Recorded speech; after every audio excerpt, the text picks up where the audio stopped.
about it. So how do we try to understand how we can proceed in our day-to-day communications by embedding non-violent communication into our day-to-day practices? And the second thing that we would like to also discuss is about servant leadership. Every person takes self-leadership. We are the leader of our own story. We are the writer of our own story. And there are so many experiences that we undergo. Life is like a roller coaster. I think you would all agree with me, because every day we have a different experience. And each day we have our own, experiences that are good, that are bad, that are neutral. And how do we understand? How do we reflect on these experiences? How do we lead with resilience, patience in our bad times? How do we learn from our past mistakes? And how do we proceed for a brighter future? So that is something that I wanted to focus, and that is why I want you to be in service, servant leadership concepts. So before we proceed to the theoretical and practical discussions, I would like to invite Praveen to give me a brief understanding about why we are doing this training. How do we want to help through this training? Praveen, would you like to explain why you are coordinating in the arrangement of this training, and how you would like us to, help each other from this process? Thank you, Janet. With us are dedicated paralegals working pro bono services in the prison, serving almost 4,000 inmates. Their job sometimes is so stressful that they cannot endure, and in service of stewardship, I wanted them to undertake this course such that they can learn all the principles of nonviolent communication and servant leadership. This framework will help them enhance interactions with each other and those they serve. Nonviolent communication will also help them express their issues authentically while listening to others with empathy and not judging who they serve or the issues that brought them where they are as at now. I also want to advocate the regards on the rights and needs which embody the prison rights, among other disciplines with which they appraise documentation, which is very stressful, handling personal issues, which also retain within themselves, representing those who feel voiceless within the legal system. I wanted them to have a glimpse of how they can handle such problems and put their shoes in the space of stewardship and empathy. Thank you, Janet. Back to you. Thank you so much, Praveen, for that insightful presentation of the outcomes, the expectations from the sessions, because that is very important. Before we start any training, we need to understand what are the expectations, so that each of you who are taking part in this training can reflect, how am I going to take nonviolent communication into my practice, into my life? How are we going to take servant leadership principles into my practice, into my life? So I would like to share some of the resources. Let's start with the orientation. So I have started with this orientation slide, orientation on nonviolent communication and servant leadership. We are, as Dr. Nikki introduced, we are from Global Peace Let's Talk. We are a not-for-profit organization in the United Kingdom, and we would like to help with our technical expertise to, different organizations, different societies, to build capacity in nonviolent communication and servant leadership. So we have 3 days. Today is day 1, where I would like to give you a brief exposition for the next 20 minutes or so about servant leadership. And then this will be followed by Dr. Vedabaya Skundu, who will be giving you an exposition on non-violent communication. So this is what we are planning for the first day, today's meeting. Next, we will also look in day 2 about nonviolent communication and anger management, and then nonviolent communication and conflict resolution and conflict transformation. Then on day 3, we would like to discuss about the benefits of using nonviolent communication for being a servant leader. And we would like to have some short presentations from the participants because we would like to hear from their reflections.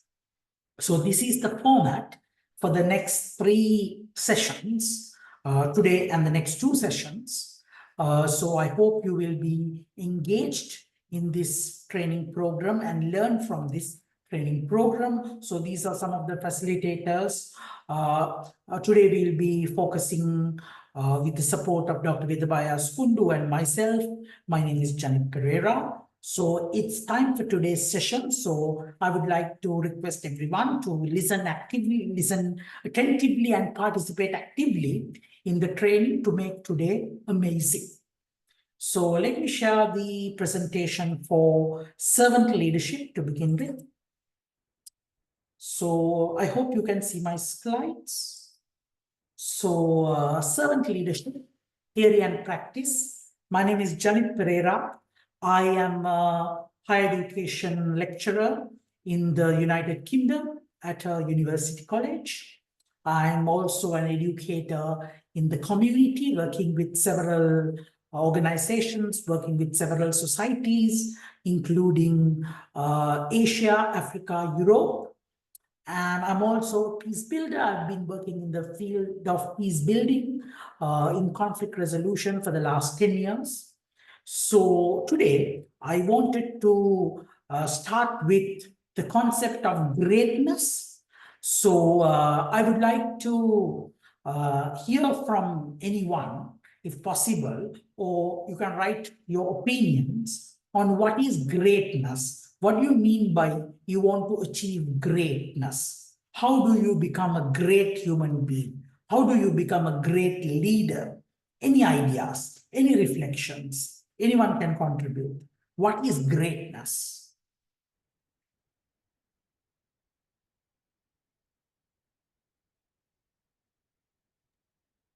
I would like to welcome the colleagues listening from Nairobi Remand to kindly proceed.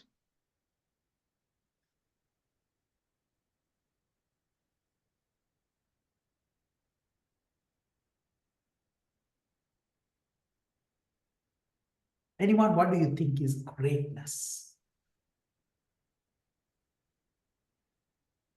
Okay, good afternoon, everybody. Good afternoon.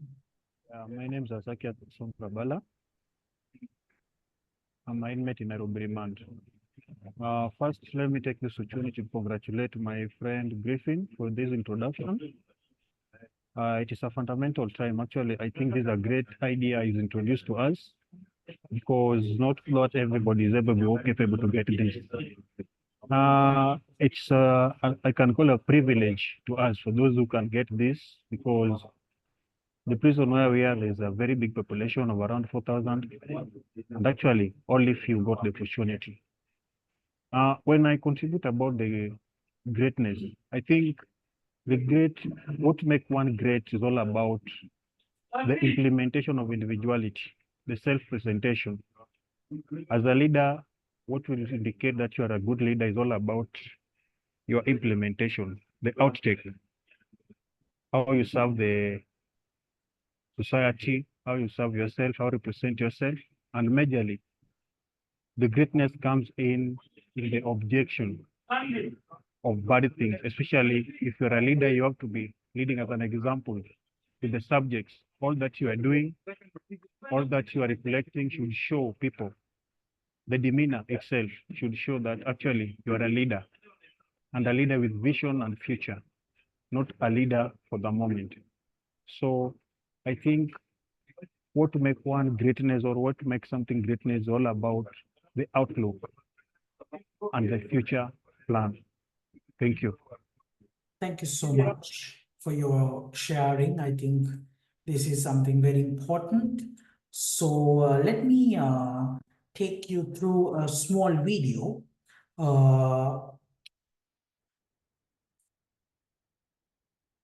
I hope you can listen to and hear this video. True greatness comes not by favoritism, but by fitness.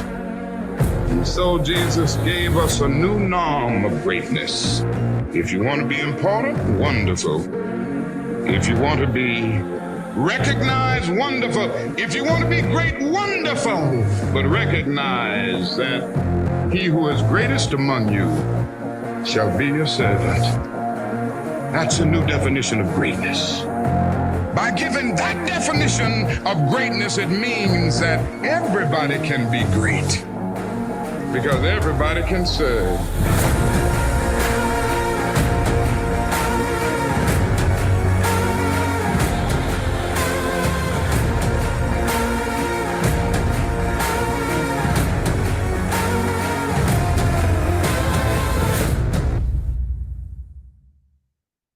I think that is a powerful video.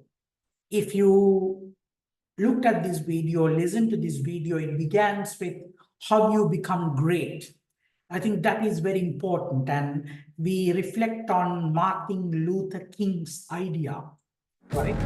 True greatness comes not by favoritism, but by fitness. And so Jesus gave us a new norm of greatness.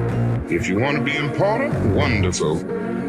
If you want to be recognized, wonderful. If you want to be great, wonderful. But recognize that he who is greatest among you shall be your servant. I think this is the core message of servant leadership. If you want to achieve greatness, you shall be a servant. You should serve the communities. You need to serve the general public, the society, others. You should not just think about yourself. I think this is where we go wrong in many places. We try to think about ourselves. We try to think about our ego. We try to think about our power, our money, our greed. So what happens at the end? We do not think about others. We do not want to serve others. We want to serve ourselves. So if you want to become great, I think the most important thing is to learn how to become a servant, how to serve other people. So I would like to introduce to you the concept of servant leadership. This is something which has been there for long. In the video, there was this idea that if you want to be great, you need to serve.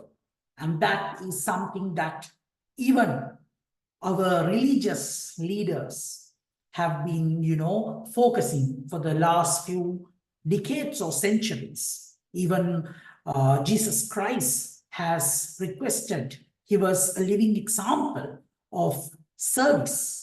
So a servant leader is someone who is serving.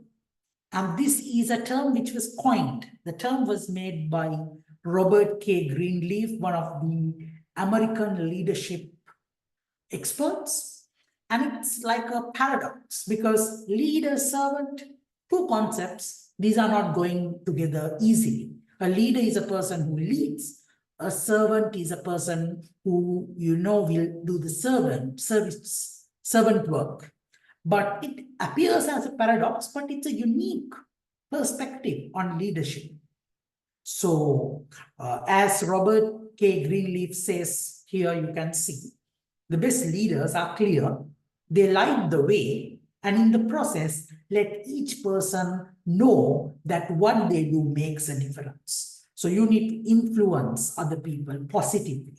That is what makes a best servant leader. So there's a history into this concept of servant leadership and how Robert Greenleaf brought out this concept of servant leadership according to the modern theories, not the classical theories. In 1968, Greenleaf and his wife Esther, they were driving back from Prescott College in Arizona, where he delivered some seminars on leadership. And on the way, he was like, admitting to the wife that things were not as, planned.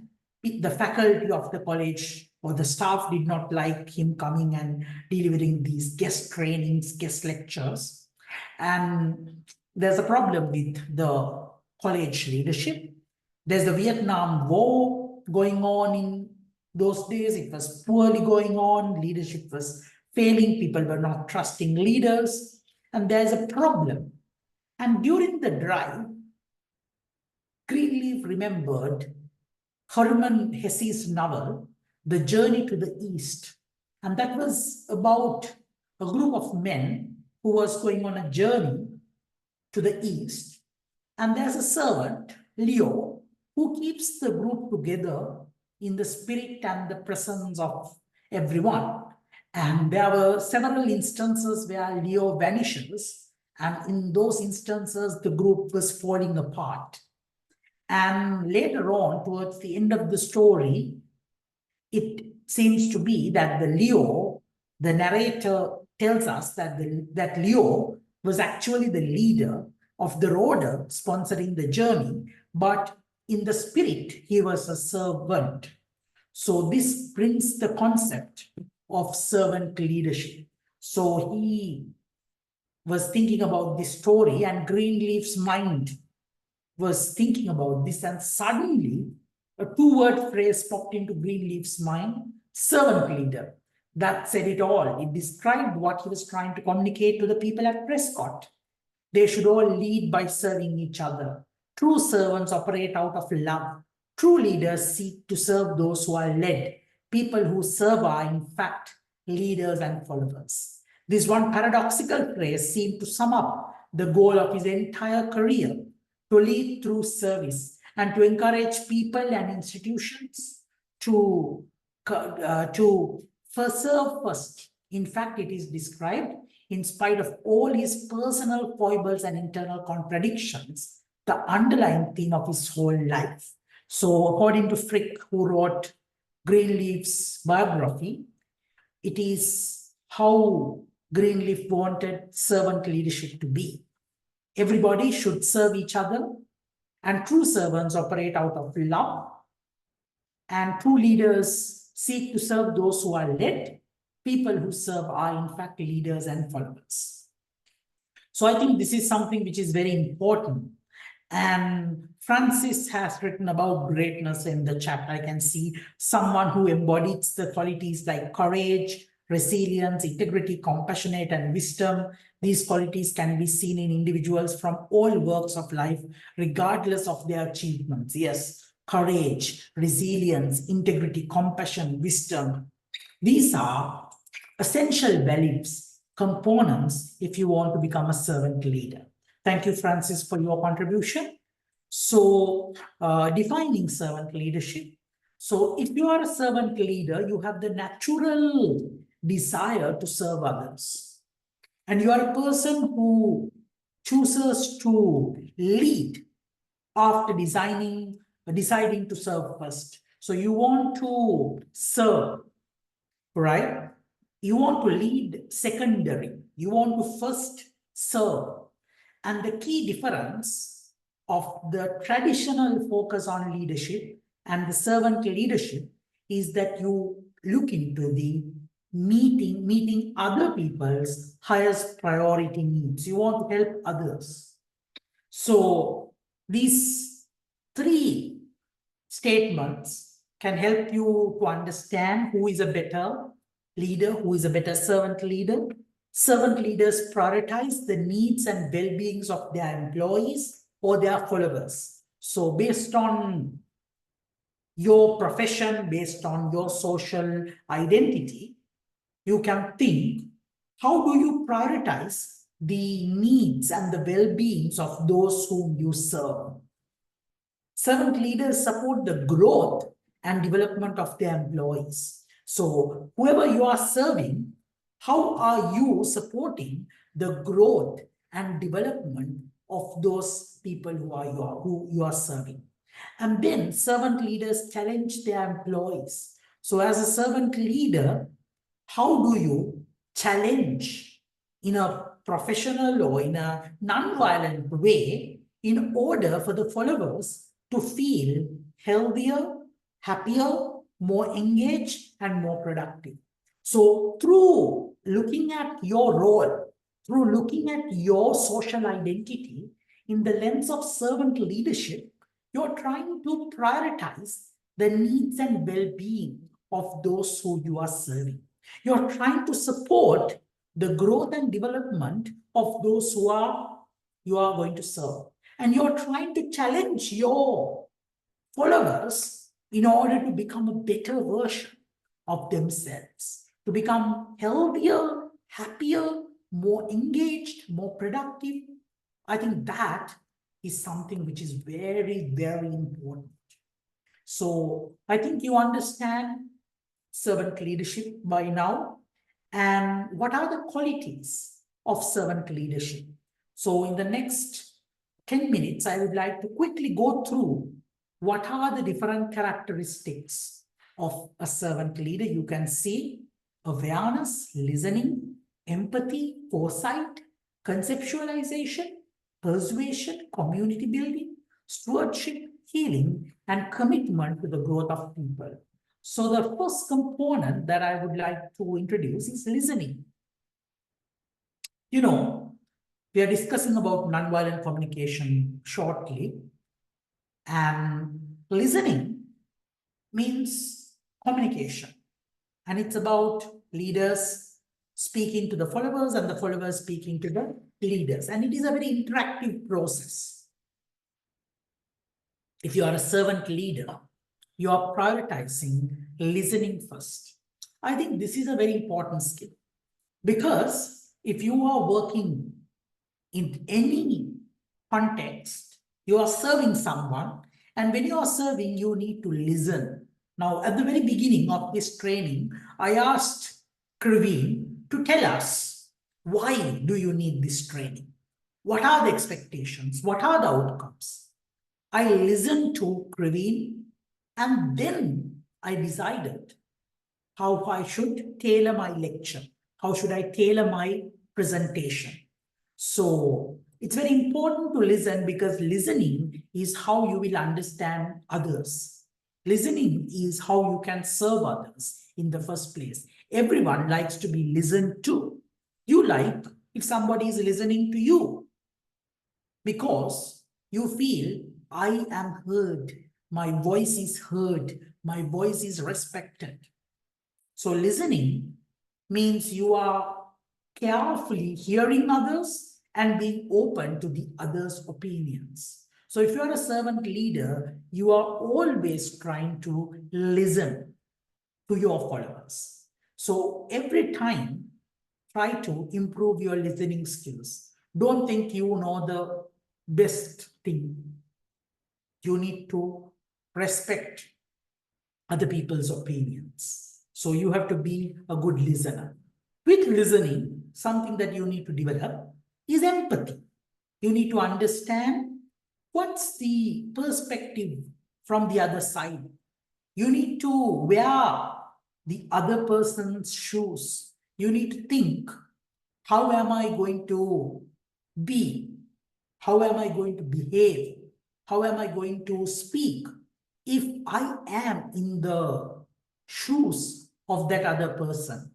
Especially when we think of, concepts such as criminal justice. It's very important to think empathetically, right? So the legal structures, the policing structures, the law enforcement structures should always inculcate empathy. And that is very important. And that is why we need to provide the victim as well as the perpetrator to to give them the opportunity to speak, and we should listen, and we need to connect with empathy. Sometimes there are unmet needs which we have not recognized. Listening and empathy can help you with that. And that is exactly why we need nonviolent communication. Through nonviolent communication, a servant leader can learn how to listen and how to respond with empathy. So when a servant leader is empathetic, it confirms and validates the follower, making them feel unique and valued. I think that is very important. Third, we need to think about healing. We need to heal the wounds, heal the past circumstances, make that person whole again. Yes, you might have done some mistake. You reflect on it. Now let's learn from those mistakes. Let's try to heal. And that is very important. So servant leaders care about the personal well-being of the followers. They help the followers overcome personal problems. And Greenleaf explains that it's a two-way interaction. Sometimes servant leaders, when you undergo a lot of stress, you are getting healed by the followers, because there is a very understanding relationship between you and the person you are serving. The person you are serving can heal you because their satisfaction, their mental, improvement can reflect back to you, and you can be proud of yourself. I've done something good. My stress will now disappear slowly. Healing is a very important characteristic. Another very important characteristic of a servant leader is awareness. Are you aware about yourself? What's happening in your life? What's happening in my physical body, in the social environment, in the political surroundings? What's happening? So you try to understand yourself, and you want to look at how your actions are affecting other people. If you are aware of that, you will become a better human being, because you know my behavior, my words are affecting other people. Their words, their actions are affecting me. So with that awareness, you can try to understand any context, any situation, and serve other people. Characteristic number 5 is persuasion. If you are a servant leader, you need to use your communication in a way that it's clear and it's persistent. It's very important when you work with social situations, social interactions, because you need to use your language in a particular manner that can help other people. And this is when we use nonviolent communication. Unlike forcing people, coercion, we try to engage them in understanding. The concept of force uses authority to force compliance, but persuasion is gentle, non-judgmental, and it can create change, because the people whom you serve, they would try to respect you if you are using persuasion other than coercion all the time. So persuasion is something which is very, very important as a servant leader. Another very important thing is conceptualization. You need to be a visionary as a servant leader. You need to understand how you can best serve your society. How do you provide clear goals, directions, expectations? And you should know the big picture. You should be able to conceptualize the big picture. Then only you can respond creatively to the complex problems that you manage within your organization, and with due consideration to the long-term goals of your organization. The 7th characteristic is foresight.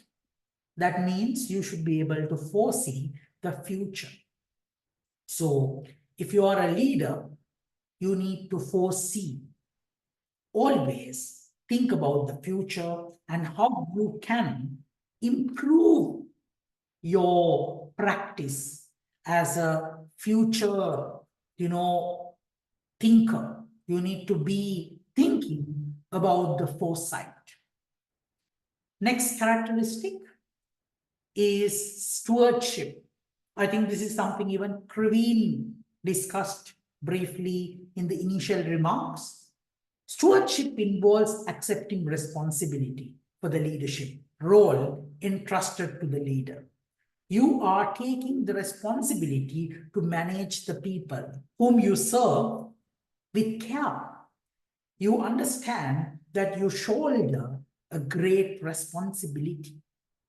And when you have this mentality, you make the decisions carefully. You behave carefully in order to ensure that you are serving the society. You are thinking about your organization's long-term well-being and the contribution to the society. Number 9, you have a commitment to the growth of people. If you are a servant leader, you are trying to help people. You want them to grow. You should help them to learn new skills. You need to help them to take part in the decision-making processes. So a servant leader has a commitment towards the growth of the people they are serving. Not just the people, but there is a long-term focus on building the community. And that is very important.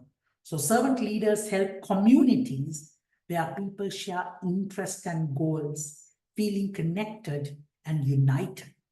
And the followers find something they value and can identify beyond themselves. So something very important is, as a servant leader, what you're trying to do is to help other people and build the community, build everyone as a whole. So according to the model of servant leadership, what are the outcomes? I would like to discuss about the outcomes of servant leadership. We are trying to improve the followers, helping them to grow. So in your prison, how do you help your inmates to grow? I think that is something that you need to always discuss. And that is crucial. And how do you perform as the law enforcement authorities to support all the people, the community, making societal impact? So this is very important. So who are the known servant leaders? These are some of the known servant leaders. We have Mahatma Gandhi, we have Mother Teresa, we have Nelson Mandela, we have His Holiness Dalai Lama, we have Desmond Tutu, we have Florence Nightingale, we have Martin Luther King Jr., Abraham Lincoln, Jacinda Ardern, and Malala Yousafzai.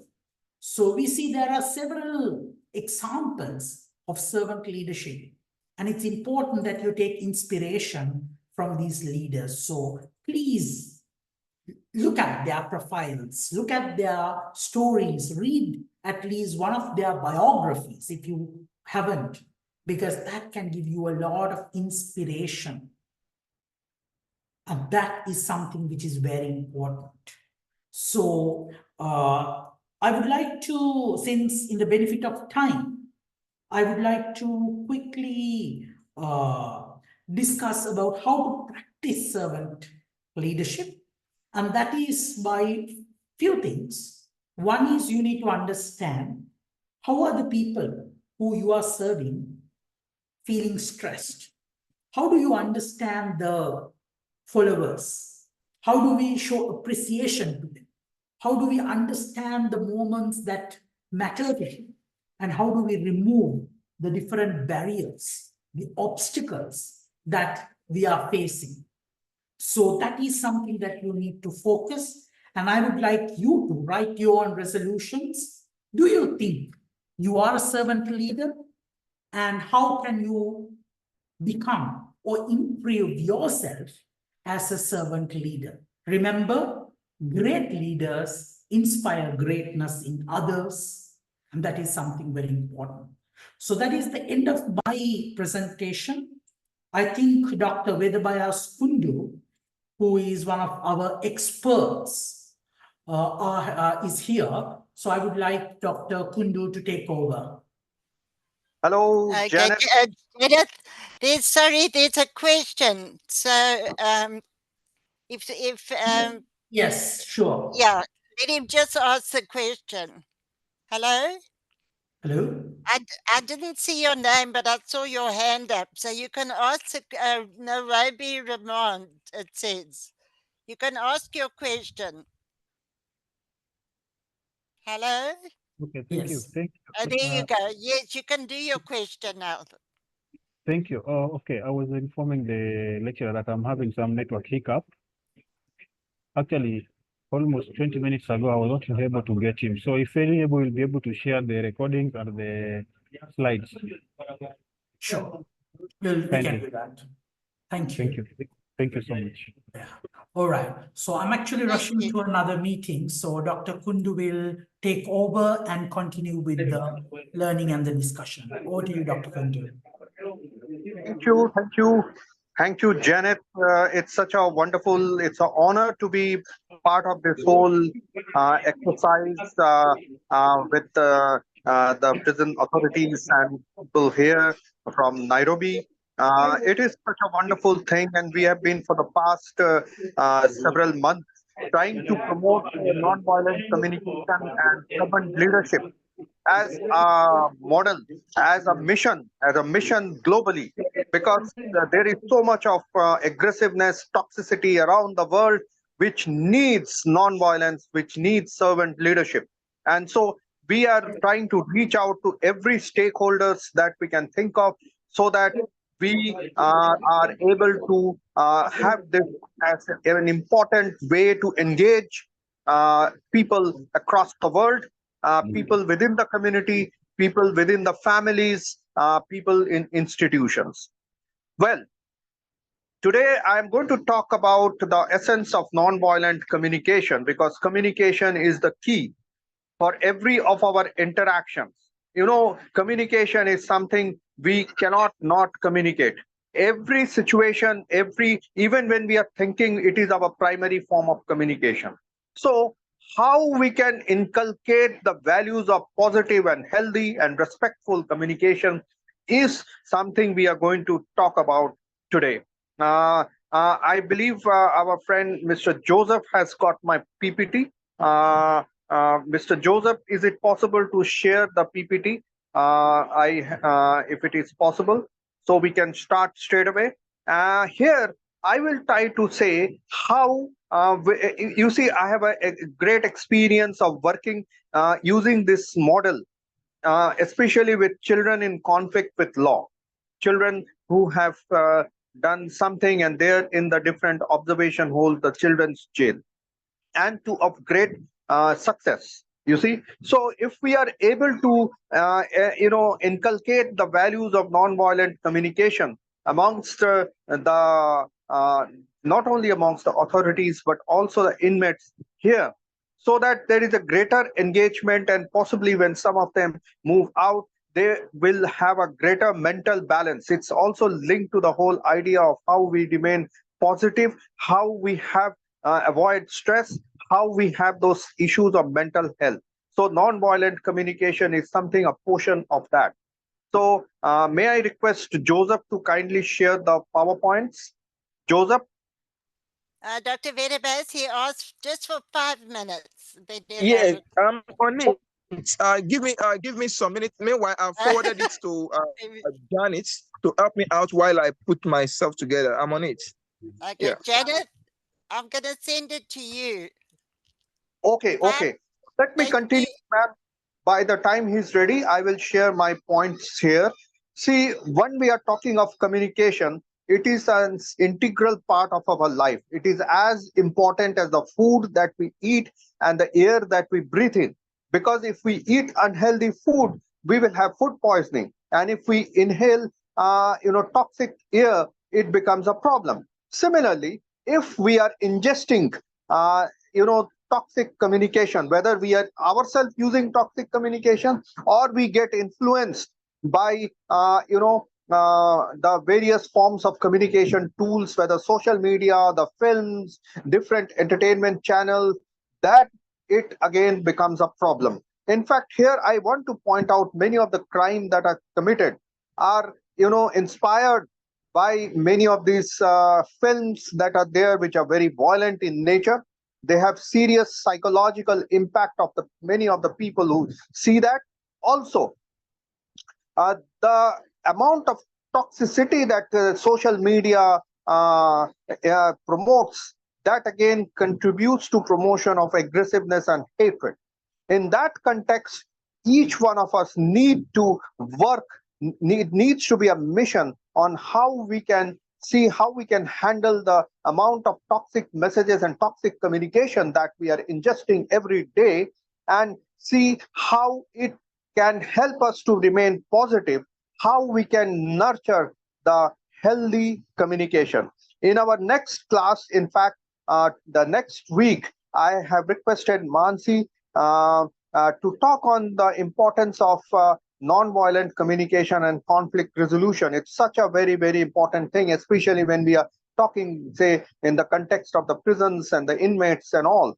And she is a lawyer by profession, and she will give a beautiful exposition on that. Also, I am trying to get a very senior psychologist to talk about the link between non-violent communication and positive psychology, how it can help handle our anxiety, how it helps us to handle our depression, because many inmates in the prisons will have all these problems. So how we can handle them? So it should be a win-win situation of this workshop with the Global Peace Let's Talk is trying to have with all of you, so that it actually helps in improving the quality of life of the inmates and also helps in greater engagement. That is the important thing. So I was talking about the essence of communication, because that is something very important. Think of the last time you had a fight. Many of these brawls, many of these riotings, many of this fighting are there because we are attuned to aggressive communication. We are attuned to negative communication. In that context, if we can instill amongst people, whether they are in the prisons, whether they are in every places. In fact, I myself have been conducting a lot of these workshops for judicial officers, for police.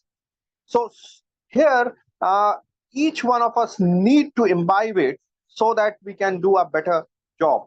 The ecosystem that I'm talking about, the communication ecosystem, that needs to be very, very positive and healthy. And there lies the significance of non-violent communication. So I've told you first the importance and significance of communication. Then comes the significance of healthy communication. As I said, because we see there are so many numerous studies that have been done on the media effects of violent communication. You see, as I told you, how the media promotes the different communication tools that are there, promotes so much of toxicity, so much of aggressiveness. So there are a large number of people, especially the young people, they are victims of such kind of violent communication. And they, in fact, I remember having interactions, a lot of interactions with many of these children who are in conflict with law, and they share how they get inspired for many of these films that are there through different online platforms and the online violent games, etc., etc. So as the authorities, you will also have to face many of these adults who are there. They are, since their childhood, exposed to these kind of communications. So we need to see how we can help them nurture and reframe from that toxicity to a more positive and respectful communication. Here, as we start, as we have shared all these points, what are the pillars of non-violent communication? Here, before that, when we are talking of non-violent communication, it is essentially the way we reframe our usual way that we talk or interact. You see, for example, I say that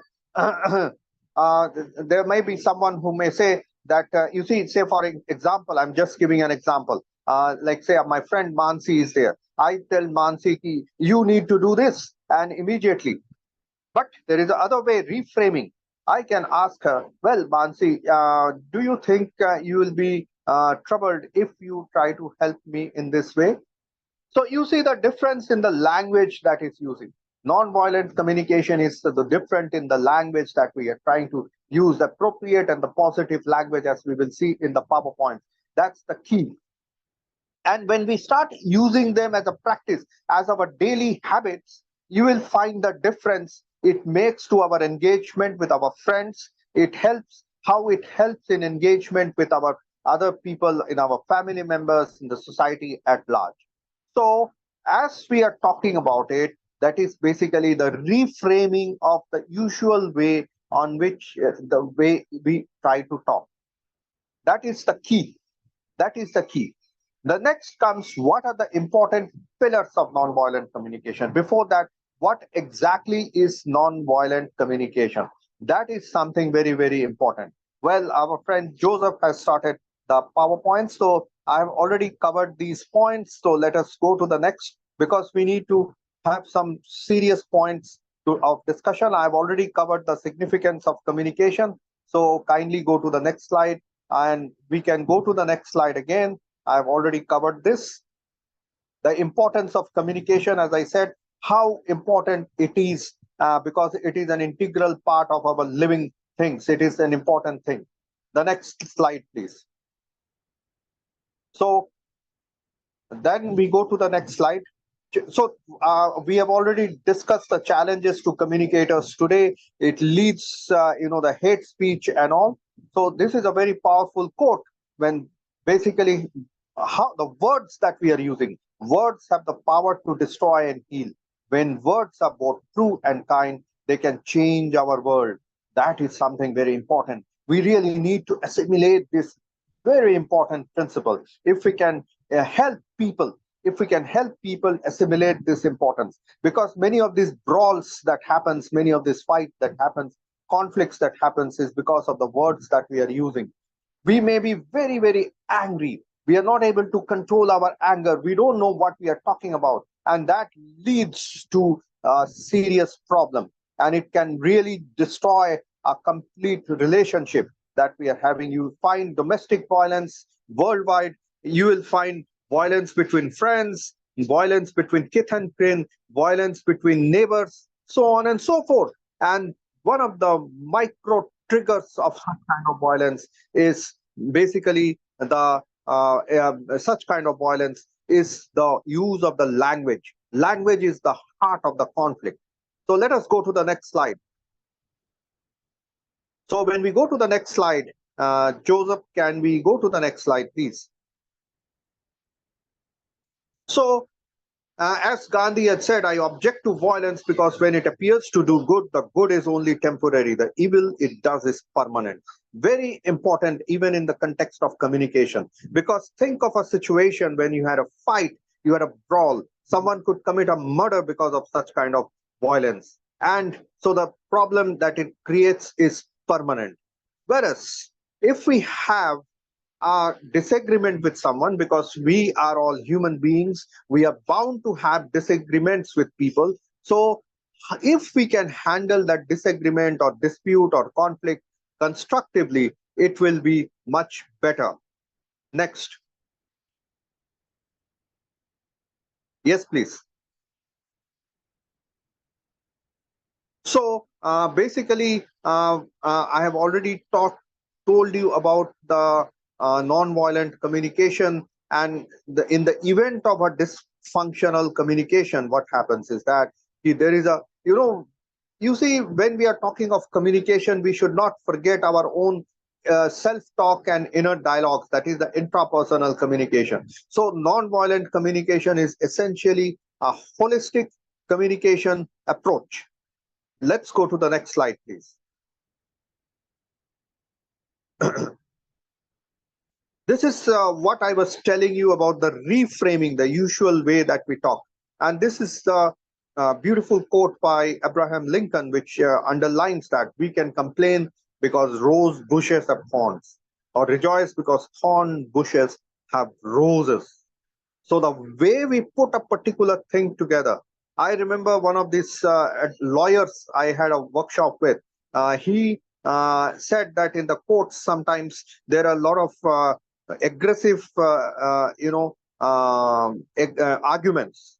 So he said his own experience of taking this training was that he said when he started using strategies of non-violent communication, he could put the points in a much better way than the usual way of aggressiveness. So when we are not aggressive, we are able to use a strategy and interplay of words to a greater impact than using words which will be very, very hurtful to the other person with whom we are talking. So that is something very important. Let's go to the next slide, please. So what are the foundational architecture of nonviolent communication? Let's go now. So let me tell you, this is something very basic, because every idea of nonviolent communication starts from these 5 pillars. And it is true for every cultures across the world. Like whenever we are child, as a child, our parents in every culture have been telling that we need to respect others. So let us see these 5 pillars of Gandhi's nonviolence, which are essentially the pillars of, no, please go back, please go back. We have not completed that. So these 5 pillars are so very basic, and we really need to assimilate them in our daily habits so that we are able to handle difficult situations, difficult communications in a better way. The first and foremost is respect, because respectful communication helps a lot. You will yourself realize that when we respect the other person as a human being, then it gets a lot of traction. It gives a lot of way in which the other person interacts with us. So respect is the most basic of human habit or human value that each one of us need to nurture. Whether we are a child, whether we are a male, whether we are a teenager, whether we are an adult or a senior citizen, respecting others is the most important. If we respect others, even if we have differences, we will be able to handle those differences in a much better way. You see, much of the conflicts happen because we may not have adequate respect for the other persons. If we don't have adequate respect for the other persons, then there is a possibility of a very, very virulent conflict that can happen, because we don't see the other person as a human being. So let us try to practice on how we can see the other person as a human being, respect their human dignity. And when we start respecting one person, it helps in greater understanding of their points of views. Because, say, for instance, I have a different point of view than Mansi, and Mansi will have a completely different perspectives of a particular thing. But if we have respect for each other, we will develop greater understanding of each other's point of view. In fact, I remember both Mansi and I have done a lot of research in this area of conflicts and how this form can help in the resolution of conflicts. We have written several, resource materials also based on these. And also, when we are talking of understanding, when we understand each other, it leads to greater acceptance of each other's point of view. Because when we are respecting each other, it will help in greater understanding. And acceptance is very important, because again, you see many times violent conflicts happen because that ego, ego, because of that ego, that becomes a serious problem. So we need to see how we are able to accept each other's point of view. And when we are able to accept each other's point of view, then much of the disputes gets resolved in a much better way. Then positive appreciation. You see, each one of us need to develop that positivity. What is important in today's day, whether you are authority in the prison, or you are in the police, or you are a lawyer, everywhere, there is so much of negativity around. And it starts right from our own self, leads to the family level, and then friends, and then the place that we are working in. But friends, I can tell you, when we start practicing the idea of positive appreciation of the good things that are happening in your life, the good things that are happening around you, if we are able to appreciate the positives in the other persons, it helps. It helps in an emotional bridge building. It helps in understanding each other. It helps in handling of difficult emotions. So positive appreciation is very important. And the last is compassion, understanding the sufferings of others. So these 5 pillars, friends, are extremely important way for a healthy communication process to evolve, a healthy communication ecosystem to evolve. That's something very important. Next, please. Let's go to the next slide, please. Yeah. So this is basically what we are basically talking about. Non-violent communication is how our ability and capacity to communicate not only with ourselves, but with our families, the society at large, and overall how the entire process of communication, whether between individuals, groups, and communities, and the world at large, should be non-violent in nature. Let's go to the next slide, please. So this is the crux of non-violent communication. And also it helps that it is not, we must keep in mind that it's not just our verbal and non-verbal communication, because if our body language is very aggressive, it becomes a problem. So it's very important. And also, again, I can tell you, one of the biggest problem that happens is that we don't have that ability to be self-disciplined and self-restrained. And when we are not able to control ourselves, we become violent in our interactions. So we need to learn the art and science of self-discipline and self-restraint, because a word or a sentence or a language that we are using, if it is out of control, it can create problems not only for us but the other, and it can really lead to, if uncontrolled, it can lead to serious violence. So we need to see how we can practice self-discipline and self-restraint. Next, please. Next, yes. So now let us quickly go through the different elements of non-violent communication. Friends, each of these elements are equally important, and they are interlinked and interwoven.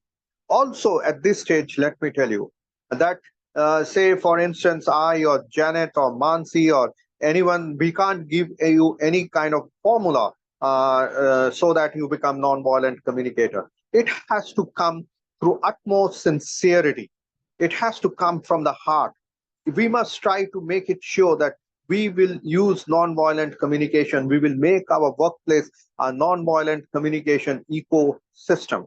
I can tell you, because I myself have done a lot of work with in the prisons here in New Delhi, and it is not easy, because say, if you are all the authorities, there will be all kinds of hardened inmates who are there, and how you deal with them.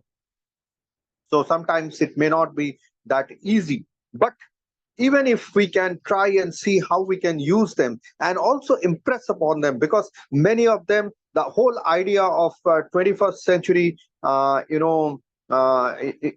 we are talking about 21st century restorative practices in prisons worldwide, there is a whole way in which we try to talk of how we can promote restorative practices, how we can help the inmates become part of the mainstream society, how it can be a correctional center. And that, when we are talking of a correctional center, when we are talking of bringing in transformative changes in the attitude and behavior of the inmates, these are extremely important, because if they are going back, whenever they are going back, how they can become part of the society. Once again, I know many of the inmates here, they started after going back from the prison, after their sentences, they were doing small little business. Someone was running some shop, and They were trying to make things normal for them. So how we can help them? And I think non-violent communication and servant leadership provides a beautiful approach of rehabilitation of inmates worldwide, I suppose so. So non-violent communication means complete lack of violence in the way we communicate with others, whether verbal, non-verbal, our thoughts and ideas. Because you see, many times, especially as many of you are actually working, in my own experience of working in these difficult areas, is that many of the people, their own thoughts and ideas, they, because of that toxicity, they end up committing some crime or the other. So how we can work with them to see how they are more at peace with themselves. And that's why we come to the next slide, please, Joseph. If we can go to the next slide. Yeah, this is our self-talk, our inner dialogues and imagined interactions. You see many people who are very aggressive. You see, various psychological studies have been done. I myself have been working with several psychologists, and we are talking about, you see, when we are having some kind of triggers. So then it Hiyo mama sawa, nitakuja ama nani huyo nani Felix is there any question or we continue? Okay. So our self-talk, our inner dialogues and imagined interactions. So intrapersonal communication is important. We have to teach, we have to make it a learning experience to see how we can promote our own inner peace. Because if we are not at peace with ourselves, and if there is so much of inner conflicts, we will tend to be very aggressive outside. So our job is to see how we can promote non-violent intrapersonal communication, which will help with our inner peace. That is a very, very important dimension to the whole thing. Here, I want to tell that possibly, if possible, we should try to, as part of this intervention, and to promote inner peace, we need to contribute and bring in the idea of mindfulness training.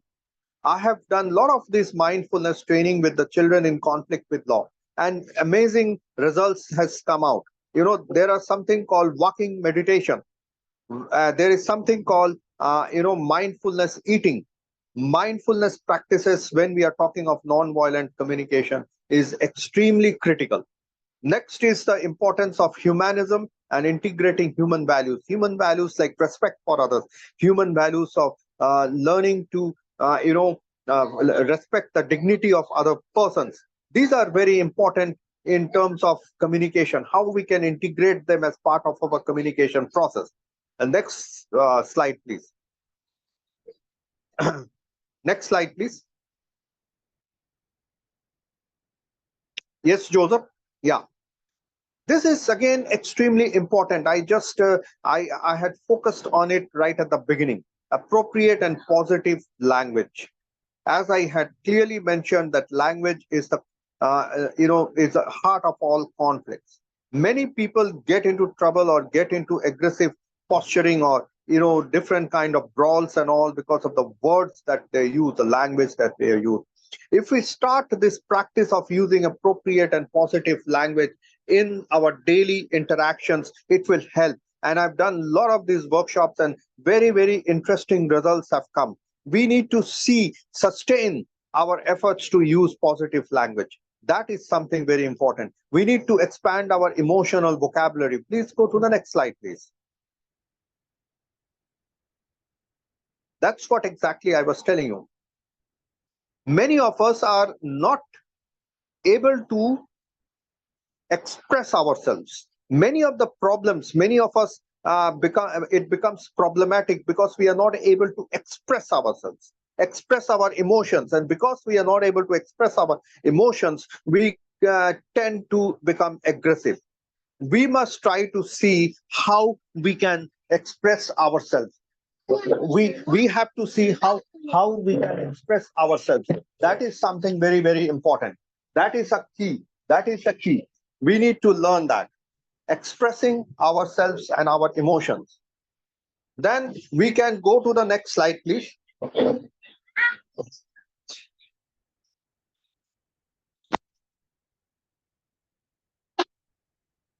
Yeah, I have this beautiful quote of Archbishop Desmond Tutu for all of you. Language is the very powerful. Language does not just describe quality. Language creates the reality. It describes. We should try to take responsibility of our action, words, and feelings and not blame others for these. Archbishop Desmond Tutu. Let's go to the next slide, please. Again, an important element, friends, is of stereotypes. You see, most of the time, problems and conflicts and breakdown in communication happens because of the stereotyping. Say XYZ is from particular racial background. ABC is from a particular faith. MNOP is from a particular region. So we have these stereotypes, and because of these stereotypes, we are not able to communicate with them in the normal process, and that becomes a problem. And we can say a particular person is from ABC region, we will start having that ABC phobia. So that is a big, real problem. So, like any person from ABC region, when we have ABC phobia, we will be having very, very dysfunctional communication with them. So, overcoming these stereotypes is very important for not just at the local level, but country level, and of course at the larger global level. So, let's go to the next slide. Empathetic connections. Empathy is such a very important dimension because there is so much of empathy deficit. We are not able to, we have to put ourselves into the shoes of others and try to see what kind of situation they are in. That is something very crucial. That is something we need to work on. So empathy is an extremely important trait that we need to learn. You see, behaviorally, everyone have, it is something quite natural, but because of the pressures of the modern world, probably we are losing the art and science of empathy. So we need to develop these empathetic connections to handle people. And it's actually when we develop our skills of empathy, we will be able to handle difficult situations. Next slides, please. So from empathy, we go to compassion. I've already talked about compassion, compassionate listening. We need, because each one of us are suffering. Why a particular person is,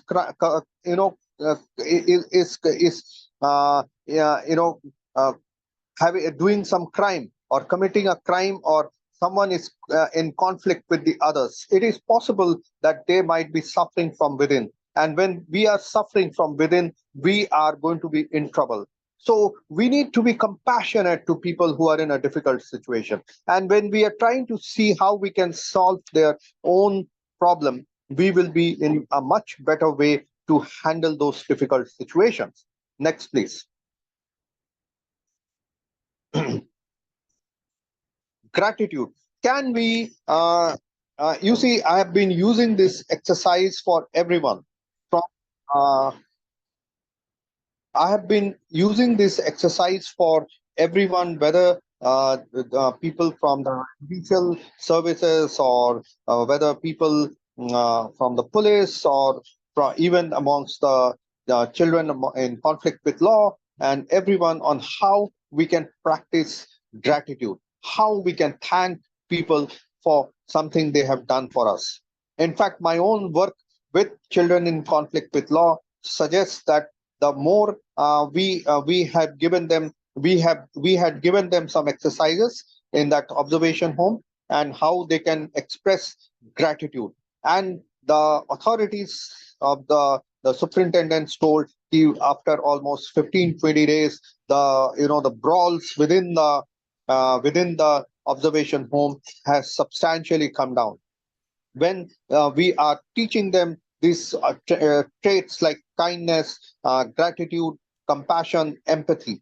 They said that, in fact, some time back, like it has been a regular training that I go and do.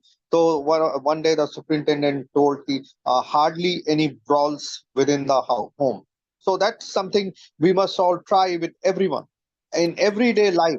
Gratitude, thanking while we are going to sleep on the people who or the incidents that helped us in some way or the other. Next, please. Dr. Vedabas, Yes, please. they have to go to supper, so we have to round off. Okay, I will round off Yeah. in just 5 minutes. Yes, yes, yes, Yes, yes, yes. thank you. Thank Thank you. you. So the next element is open and flexibility. It's quite understandable what exactly is openness and flexibility. Then we go to the next slide, please. Yes, let's go to the next slide. Openness and flexibility, connecting with needs of others, sometimes because our needs are not fulfilled because of that. Then very important dimension of nonviolent communication is our deep listening skills. We need to develop good listening skills because listening skills helps us to grow as individuals. So how we can impart listening skills amongst every one of us. That is the key. Listening skills is very important. Next. As we come towards the end, yes, so I can leave this particular section because this segment because we may not because it needs a detailed explanation. Let's leave this. So I think now this is the end of the slide. You can close because we need to wrap up. So my focus is that how, of course, I have already shared with you. It helps in conflict resolution, strengthening of relationships, avoidance of stress, anger management, harmonious coexistence, managing negative emotions, and pro-social behavior. So it has huge way. And when we are talking of non-violent communication, and we link it to the importance of mindful practices, I think it can have a phenomenal result for every one of us, whether in whichever place we are. And I think if we can introduce this nonviolent communication, servant leadership, and with it including the mindfulness practices, I can tell you there will be a massive phenomenal impact when we are talking of rehabilitation, and when we are talking of transformative change in the attitudes and behavior of people here. Thank you very much. I hope I made sense, and I am looking forward to further work with all of you so that we can make meaningful and constructive contribution to the rehabilitation of everyone. Thank you very much. So thank you, everybody. And there's so many of you, because I know that the other people on the other block that Creven sorted are all watching. So we are sharing our love with you and peace, and we hope that you enjoyed it. What would be a good idea if you send messages, what you enjoyed the most, send it to Creven, and then he can share with us on WhatsApp so that we can see if you enjoyed it and what you took home with you. What was your favorite part? Will you be able to do that for us? Yes. Okay. Wonderful. So thank you so much. God bless all of you, and we'll see you next week. Kevin, would you like to say something? Yeah, thank you very much. I would like one of our own, who is a leader from Nairobi Remand, to give us maybe a word of a takeaway from what maybe has got from the World Frame. Okay. Thank you, Mr. Griffin. Yeah, this is Zakia's back. I think I'm just alone here because my colleagues have dispersed back to the blocks. I just want to say I'm much encouraged. Actually, it is a very fantastic moment. It's a great session. Actually, I'm amazed with all my friend Vedbian Kunduz has taught. The children with conflict. Actually, it's very something that we have been experiencing most of the times within the facilities. And I want to say that we are very grateful We hope for the best as session continues next time. Thank you. Thank you. Thank you very Okay. much. Next Thank you, time everybody. we'll have to start early because we release them because of the regulations that are based in the prison. We start early so that we don't inconvenience anyone. We really appreciate your time, Nikki ma'am, and they are very happy. So next time as we start early, we'll try to have all our broadcast lively. You can also be seeing them, and we'll arrange that early as much as possible. Thank you very much. Thank you to all of you. Thank you. Our blessings. We'll see you next week. Thank you and bye. Bye-bye. Bye-bye, everybody.